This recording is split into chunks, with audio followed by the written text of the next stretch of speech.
And bearing in mind, we come from a Leicester background where we cheated like, let's be honest. Every Leicester player was taught to cheat, and it's how much do you cheat? Well, it's what you can get away with. It's a ridiculous word to say, but desperate. Leinster look desperate to win this competition. You know me and the French. I want Leinster to win. You mentioned Mathieu Reynal. Good friend of mine. We message. You did? We message. Yeah. Have you messaged him after I haven't, no. the Leinster Northampton? I haven't. Mate, Leinster are crawling around the breakdown. Like, they're literally on their hands and knees around these breakdowns. Like, mental. And I don't like calling them out. I'm not. And I was going to be very careful. I know it's doing the rounds, the last breakdown of the game, which was actually all right. But Mathieu Reynal just plays the balls. Like, he's like, fuck it, it's me last year. Just do whatever you want. But you know what, Goodey? Look, on this, right? And I am different because I know that you are, maybe not in life, but when it comes to rugby, you're a man of the law. You're the man of the rules. Like whereas I, as a player, never was. Right. So Rogue, like the Danny Kerr incident and the Carl Dixon thing from the week before, like, I'm all for it. Like, I'm happy for it to let loose and go play. But there's so many decisions, isn't there? Like, we can freeze frame things from all these games at the weekend being like, the Intermac tackle, for example. Should that have been a red card, a yellow card? Jack Walker's one where he got yellow carded. Like, should have that been a yellow card? He's basically cleared out Dupont. But the Leinster Northampton game is very topical because as we go into the final, and Leinster got away with a lot, Mathieu Reynal is refereeing, let them get away with a lot. Toulouse as well, the way that they operate around the breakdown. The breakdown is so hard to referee, but I understand fans' frustrations. Like, if you're Northampton, and there was a load, I could have picked out 4 or 5 where Mathieu Reynal has made the wrong decision against Northampton because Ireland do it in numbers, because it's chaos around that breakdown. But I almost don't want to, because it's like, well, what are you going to gain by that? Because a lot of the teams are doing that. Like, Toulouse was exactly the same. They were getting away with murder in large parts of that as well. So where do you want to go with that? I mean, you've summed it up pretty well. First and foremost, Leinster were the better team. I don't want to just bag Leinster here. They were the better team. They could have been 30-0 up at half time, right? Saints didn't come out the blocks. They made errors, uncharacteristic kind of handling errors that Leinster put pressure on them. So the first thing that Saints will look at is their own issues. You look at the try that Lowe scores from the quick tap penalty. Just your body language in a semi-final, and it's Ram on the wing, just kind of walking back by your own try line, facing in. You've got to be more reactive than that. So they'll look at themselves first and foremost, and the errors allowed Leinster entries into their red zone, and off the back of that, they get a couple of tries. And I think in reality, like, Saints should have been blown away. Leinster should have been so far ahead with how that first half went that we shouldn't even be talking about this. But Saints found it within themselves. Leinster took their foot off the gas a bit. Saints, Sam Vesti picked his nose at half time, ate it for the lads, went hard at them, and they all came out with a different energy. Courtney Laws was ridiculously good. Augustus was off the charts great at number 8 as well. And they got themselves back into a position where it was 20 points to 17. And a lot of that was, like Jim said, the Leinster entries into the breakdown. Some of them are coming in from the stands at the angle, right? Not even straight behind the back foot. But you've got to credit Leinster as well, because they'd have done their homework. And you look at their coaching ticket with Leo, and as well as I do, Leo has been a details man all his life, hasn't he? In everything he's done. You've now got Nienaber, you've got McBride as well. You've got a lot of experienced coaches there that someone would have spent a lot of time analysing Mathieu Reynal and understanding Sean O'Brien, breakdown. Yeah, exactly. Shawnee O'Brien. And bearing in mind, we come from a Leicester background where we cheated like fuck, let's be honest. Every Leicester player was taught to cheat, and it's how much do you cheat? Well, it's what you can get away with. Then Leinster, the 2 teams that are in the final, and if we'd have sat here at the start of the season, and we probably did, I might even go back and listen to a load of the podcasts and say, who are the best 2 teams? The best 2 teams in Europe are Toulouse and Leinster. And so in calling out their angles at the breakdown, in understanding who's refereeing the game and what's happening and what you can get away with, you understand that these are the best teams at every facet of the game, whether that's getting away that grey area around the breakdown of what's entry, what can you do, when are you off your feet, how many milliseconds can you slow the ball down illegally by before the referee penalises you. And you've got to understand, and it'll be quite interesting because we've now got Leinster and Toulouse in the final, so you're more than likely going to have an English ref.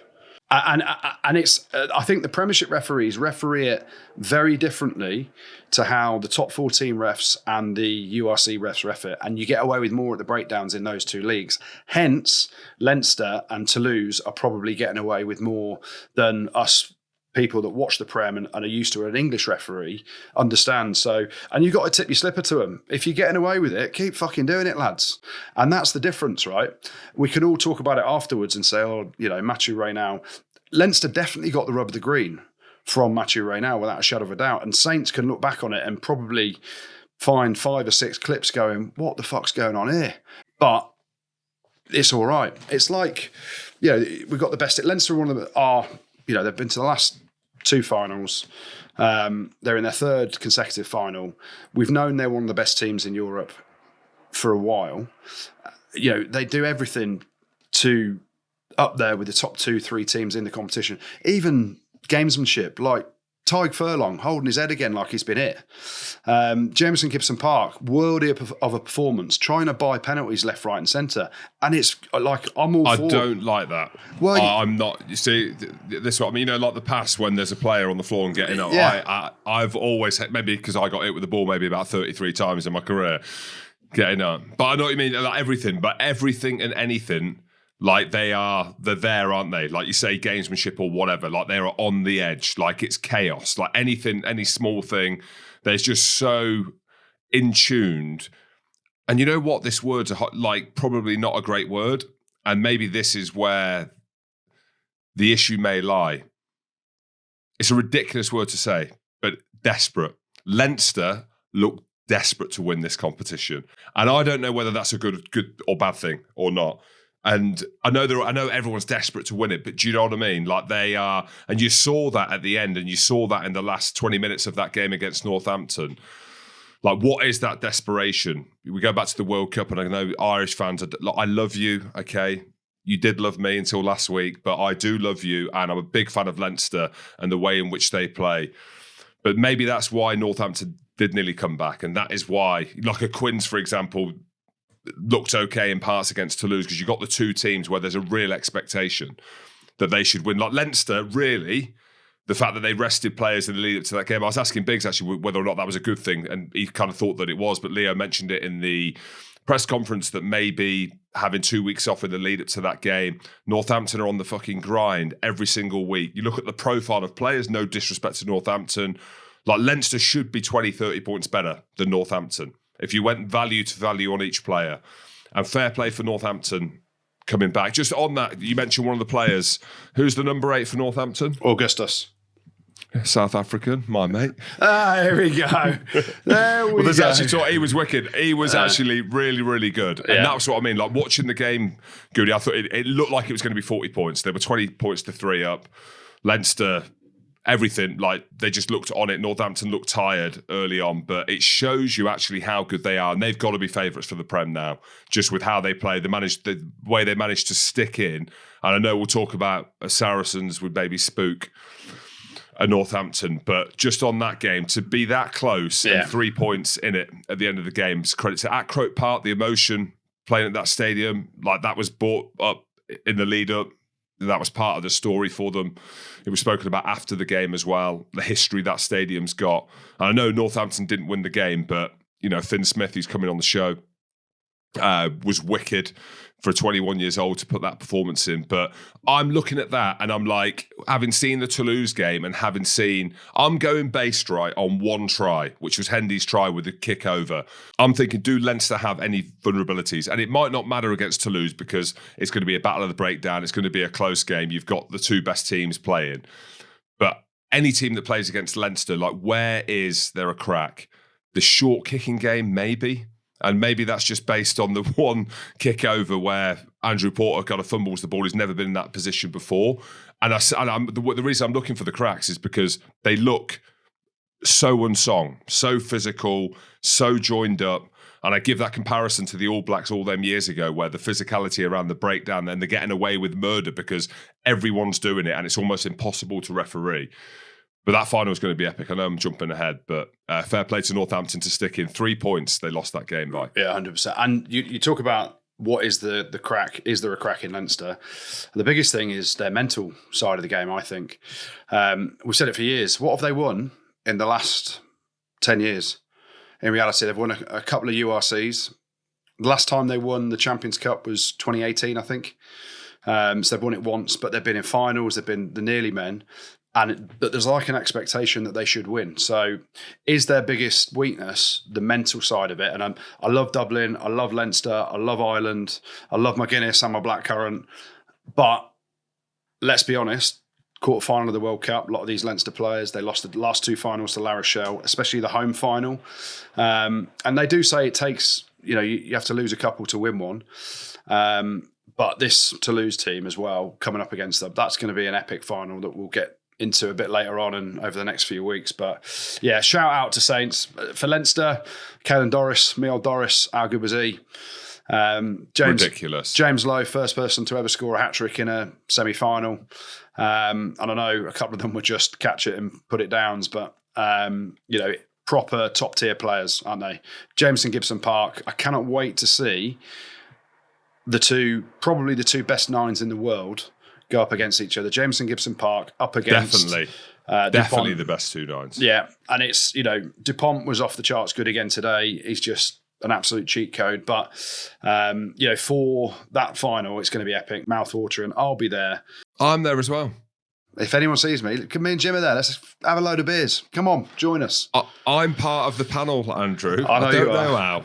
Yeah, go on then. You tell what is the panel? It's in my emails apparently. I don't read emails, as you know. Well, it's called EPOTY, isn't it?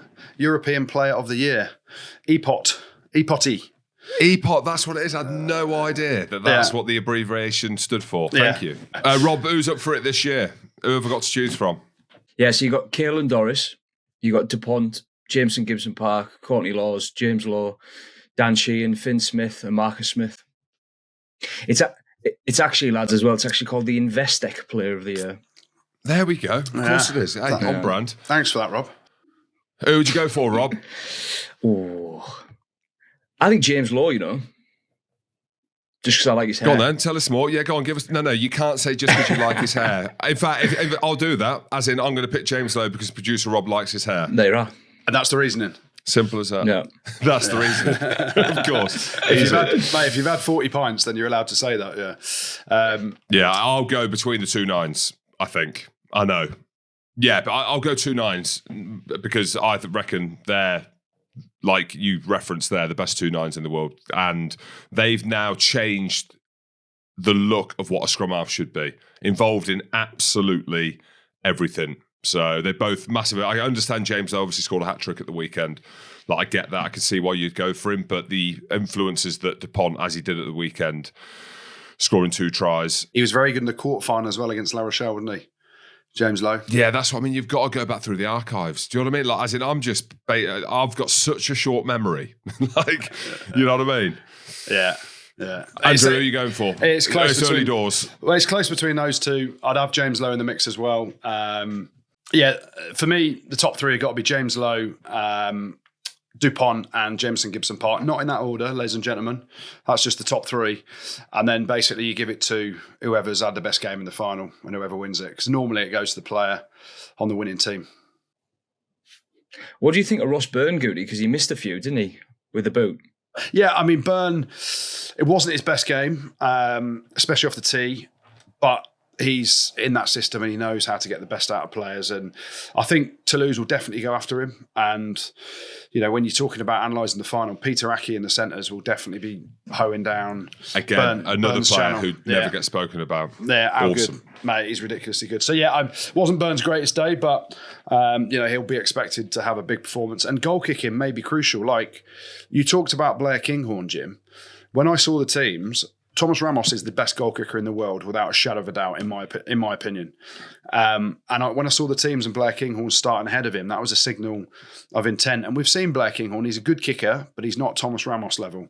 So I just wonder, in that final, does Blair Kinghorn play on the wing and Ramos start at fullback, and then do Toulouse have a bigger edge over Leinster with the goal kicking, because Ramos is off the charts good, and it's not a massive strength of Burns' game in terms of that top level. Maybe I'm reading too much into it, but did Thomas Ramos look a bit pissed off when he came on? I know he had that interaction with Marler, but you know what I mean? Like, he got slapped on the back of the head, didn't he? Marler threw the game away and called an effing biatch as well. Did you read his lips, Marler's lips after? Yeah. Like, what's going on, brother?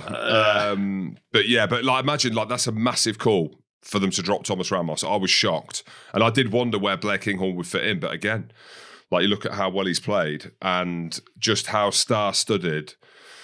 Who are the better team, Andrew? You got to pick one. Right now, if you could own one, if you could be like own the 223s, who would you own? I'd own Toulouse. And yeah, I want. I'll be honest. You know me and the French. I want Leinster to win, but looking at how Toulouse can play and did play, you know, the Jack Willis side of it. You know, I've got a soft spot for Jack Willis.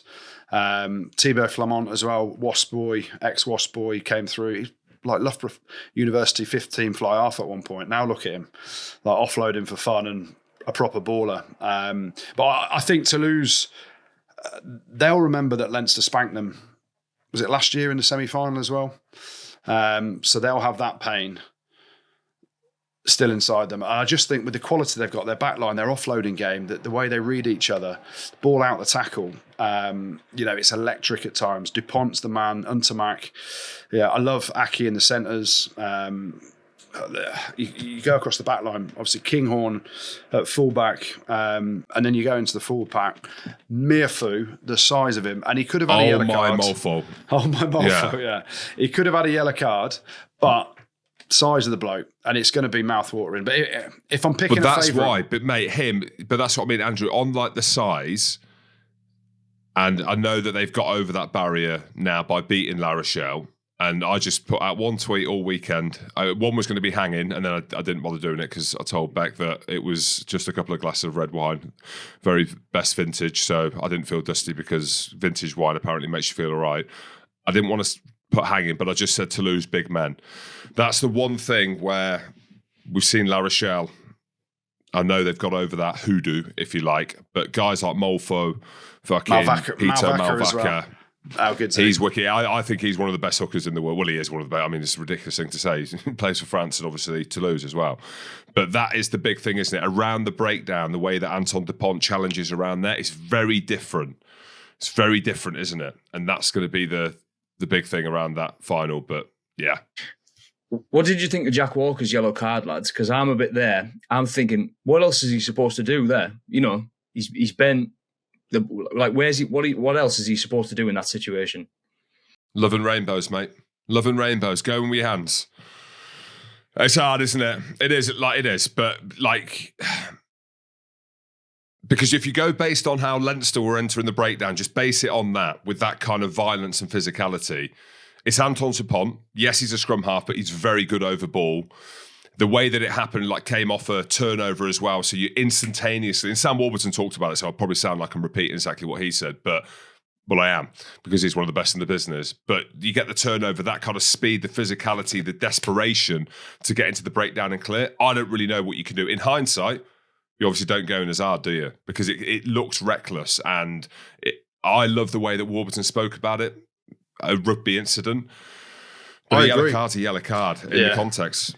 I find it difficult, right? Because it's what it's going to do now. And if a coach is chatting to players, a coach is going to say, get your head up. And they spoke about it in the studio, didn't they? Get your head up in a rock to see what's coming. And that's just going to encourage people to get blasted in the face, right? So I think it's a really unfortunate rugby incident. You know, we saw the one where Genji came in against Ireland and Tyke Furlong's done like a massive dive out the back and then, held his face and all that stuff. It's going to encourage that, right? And ironically, they got it slightly wrong in studio because Andy Brace had given a penalty against Quins. I think it was for Esterhazen, but people were like, oh, it looked like a really good turnover from, I think it was Don Brandt. But that he'd signalled a penalty to Toulouse against Quins for hands on the floor, I think, in the breakdown. Now, it's really unlucky. I think it's a rugby incident. What I didn't like was, I think the TMO, and I couldn't fully hear it because there was a load of noise and commentators were talking as well, but the TMOs were trying to the assistant referees were trying to push Bracey down a red card route. I'm like, you're fucking joking, aren't you? And fair play to Andy Brace. He was like, no, I see this as a yellow max. And that's probably because there's a bit of head contact. It's DuPont, it's in Toulouse. And it got showed 420 times on the big screen. Yeah. I mean, they didn't replay Untermach's tackle on Esterhuizen. They didn't replay it once. Mental. No, c'est pas possible, cannot find it. C'est pas bon. Ce n'est pas possible de trouver ça. No. So yeah, it was, I mean, that's French directors for you, right? TV directors, absolutely. But that's shocking. something, right? I know, like, we are running the risk of being Cowboy Productions. There's a part of me that I do love the drama, I'll be honest, and the fact that it is a little bit like that. But when you're talking top end, like, that's massive. Intermac gets red carded or yellow carded, however you look at it, or you get the proper replay, has massive consequences on the game with Harlequins. Yeah, it's a yellow card max for Untermach, I think. You can debate. You look at Maros. Well, they're not red carding anyone anymore, are they? They're not red card like Maros. They're not red carding anymore, are they? But ironically, they took Maro to a disciplinary, which was ridiculous because, that was never a red card. It was a yellow. But again, with Untermach's one, is his shoulder hit him clean on the chin, or is it impact on shoulder first? Yes, it's not a good look, and he's all that stuff. But it was a yellow max. I think the Jack Walker one, and going back to that, people are like, game turning moment. I think Toulouse would have kicked that penalty with Ramos on the field, taking the sting out of the game anyway, because they had the penalty, right? And I think that's was the wrong call. Well, from Bracey's side where he saw it, he sees hands on the floor. It's the wrong call from the other side where you see Dombrandt, I think, competing for it and winning it. But it's what happens on Bracey's side of the ruck, and that's all the ref can go on, right? I know. Sorry to interject there, but because that was a big moment in the game, obviously resulted in the yellow card, and we're talking about the breakdown, and I know you're talking about Andrew Brace, but that's a perfect example where you look at, like, the rub of the green, as they call it.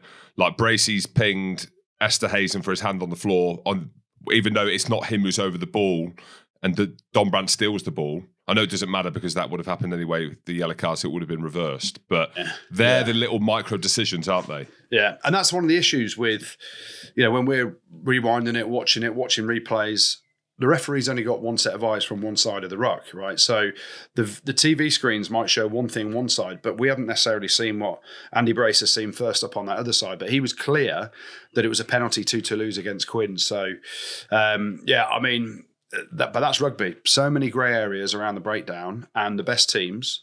And I stand here as a ex-Leicester Tiger. We cheated like fuck for years, but got away with a certain level of it, and that's why we ended up being champion teams for years. And the best teams, Saracens, have lived on the edge over the years that they've been successful.